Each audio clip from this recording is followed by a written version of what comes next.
আপনারা আল্লাহ পাকের মেহমান, আপনাদের সামনে কিছু কথা বলতে পারার সুযোগটা এটাকে মিস করতে চাই নাই, যদিও আমাদের নির্ধারিত সময় আসে। আপনারা জানেন যে আল্লাহ তাআলা যাদেরকে নির্বাচিত করেন কেবল তারাই তার ঘর তাওয়াফ করতে পারবেন। সেই হিসাবে আপনারা সৌভাগ্যবান। এখন হুজুর যেটা গুরুত্ব দিচ্ছেন, এই কাজটা কিভাবে যথাযথভাবে করা যায়। আমি আমার হার্টের বাইপাস সার্জারি করা, আমার স্যার আমার ডিপার্টমেন্টের স্যারের পরামর্শ চাইলাম যে কিভাবে করলে ভালোভাবে করা যায় হজটা। স্যারের বড় ভাই প্রফেসর জাকির হোসেন স্যারের সাথে আমি উমরা করেছিলাম আরেকটা এজেন্সির মাধ্যমে। স্যার আমাকে বললেন যে এই মারহামা তারা এইভাবে এইভাবে করে, এবং এটা পরবর্তীকালে আমি গিয়েও দেখলাম যে তাদের কথা এবং তাদের যে আপনাদেরকে যে প্রতিশ্রুতিগুলো দিচ্ছেন সেগুলো একই রকম। যার কারণে আমার ভাই, আমার সহোদর ছোট ভাই, সেও ইনশাল্লাহ আপনাদের সাথে হজ করতে যাচ্ছে। এখন এই দীর্ঘ একটা সফর, হুজুর বললেন একটাই দোয়া, আল্লাহ আমার জন্য সহজ করে কবুল করো। সারাক্ষণ এই প্রার্থনাটাই করা দরকার, নফল ইবাদত এবং কিছু দান সৎকার করার দরকার যেন এটা সহজ হয়। উনি যেটা বলছিলেন যে হারিয়ে যাওয়ার বিষয়টা, আমি মিনার তাবুতে উনি আর আমি একসাথে এশার নামাজ পড়ছিলাম। তো আমার মনে হলো যে যেহেতু দেরি আছে, বললো যে 11টার দিকে আসবে, তাহলে আজ 2 রাত নফল নামাজ পড়ি। নামাজ পরে দেখি যে উনিও নাই, তাবুতে গিয়ে দিকে একজন মানুষও নাই, শুধু আমার ব্যাগটা পড়ে আছে। বুঝেন মানসিক অবস্থা, যা সবাই চলে গেছে, তাহলে আমি মিনা থেকে কিভাবে এতে যাব আরাফাতে। তো আল্লাহর কি ইচ্ছা, তখন একজন তাঁবুর শেষে কারো কিছু পড়ে আছে কিনা দেখার জন্য আসছেন। ওনাকে বললাম যে কতক্ষণ আগে চলে যাবেন, একটা গলির কথা বলে এদিকে ধরে যান। মিনার সবচেয়ে বড় বৈশিষ্ট্য হলো সব গলি একরকম, আপনারা তো করে আসছে।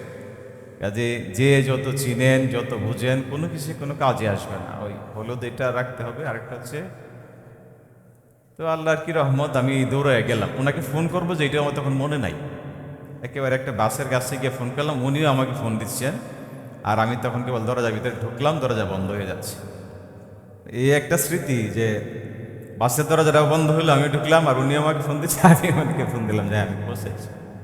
কাজে এই বিষয়গুলো সতর্ক থাকা, যে নিজস্ব খেয়াল অনুযায়ী না চলে দলীয় যে দৃষ্টিভঙ্গি, বিশেষ করে ওনারা যে নির্দেশনা দেবেন এটাকে ফলো করা। কারণ ওই যে যেদিন আপনাকে মিনার দিকে নিয়ে যাবে, বাস বলবে এই সময় আসবে, কিন্তু তার আগেও চলে আসতে পারে।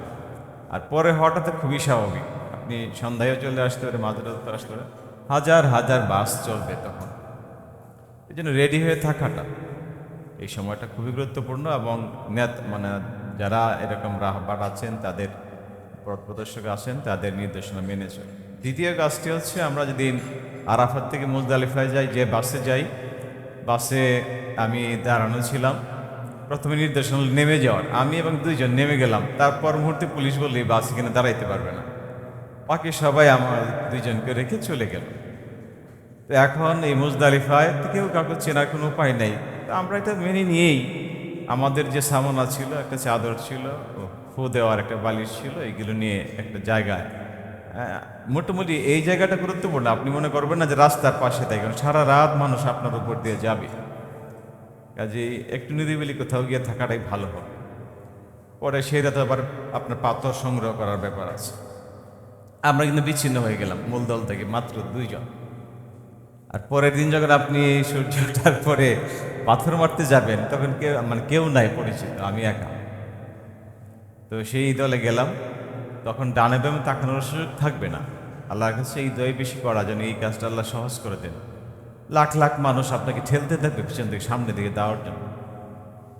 এই জন্য স্যারের পরামর্শ নিয়ে আমি 1 মাস আগে প্রতিদিন হাঁটতাম আধা ঘন্টা, আর 6 কিলোমিটারের বেশি জায়গা। আল্লাহর মধ্যে কোনো অসুবিধা হয় না। কিন্তু আপনি যদি ভয় পেয়ে যান, আপনি যদি মনে করেন দৌড়ে অন্যদের আগে চলে যাবেন, তাহলেই মুশকিল হবে। এখানে ঠেলা ধাক্কাও করা যাবে না, পাশাপাশি আপনাকে ঠেলা ধাক্কা দিলে এক পাশে সরে আসতে হবে। ভালো হলেও মাঝখানে না থেকে এক পাশে থাকা। যদিও এই রাস্তায় মাঝে মাঝে বসার ব্যবস্থা আছে, ভয় পাওয়ার কিছু নেই, আল্লাহ সহজ করে দিবেন। ওনাদের যে ব্যবস্থাপনা, যে যাওয়ার পরে আপনাদেরকে এই পাথর মারার জায়গার কাছাকাছি একটা হোটেলে রাখে, এটার সুবিধাটা হলো যারা দুর্বল বা আমাদের মতো অসুস্থ, তারা ওই মিনার তাবুতে না গিয়ে এখানে বিশ্রাম নিতে পারে। আর মিনায় এখান থেকে বিধান অনুযায়ী রাতে একবার গেলি, যে যারা মিনায় যেতে চায়, আমাদের সাথে একজন ছিলেন, উনি মিনায় থাকবেন ঠিক করলেন, পরে ওনার ব্যাগপত্র সব হারাই গেল, কারণ ওই তাঁবুতে রাতের বেলা কেউ ছিল না। তো আমার কথা আর লম্বা করি না, আমি আপনাদের কাছে দোয়া চাই যেন আল্লাহ তাআলা আবারও কবুল করেন, আর আপনাদের হজকে আল্লাহ যেন সহজ করে দেন এবং কবুল করেন। হজের মূল কাজটা হচ্ছে আরাফার ময়দানে মন ভরে দোয়া করা। ওই সময় একটা অসুবিধা হয়, ফ্রি প্রচুর জিনিস দিবে, আপনি যাওয়ার পর থেকেই দেখবেন আইসক্রিম আপনি একটা খাইতে চাইবেন, একটা কার্টুন দিবে আপনাকে। আপনি একটা ছাতা নিতে যাবেন, ছাতার বস্তা যে একটা বার্নির আছে এটা দিয়ে দিবে, কারণ যারা স্পন্সর করে তারা বিভিন্ন কর্মচারীদের মাধ্যমে বা কোম্পানির মাধ্যমে তাদের বিতরণ করাটাই টার্গেট। আমাদের একজন এরকম 10-12টা ছাতা নিয়ে নিলেন, তো তার তো প্রয়োজন সে একটা ছাতা, ভাবছিলেন বাংলাদেশে নিয়ে আসবেন, ফেরার পথে জেদ্দা বিমানবন্দর আনার পরে সব ফেলে দিল। তো দীর্ঘদিন এগুলো বহন করার কষ্ট ওনাকে করতে হলো, ইত্যাদি ইত্যাদি। কাজে এখানে একটা জিনিস মনে রাখবেন যে জীবনে আপনি একবারই হয়তো যাচ্ছেন, ওনাদের মধ্যে দেখা দেখবার আল্লাহ তৌফিক নাও দিতে পারেন, এই সময়টা যেন মিস না হয় একটা মুহূর্ত। আরেকটা জিনিস যে আগে না যাওয়ার সুবিধাটা হচ্ছে, আপনি হজ করার পরেও দেখবেন এই বাংলাদেশের রাজনীতিতে কার কি অবদান, বিশ্ব রাজনীতি, এইগুলো নিয়ে দেদারসে আলাপ চলবে।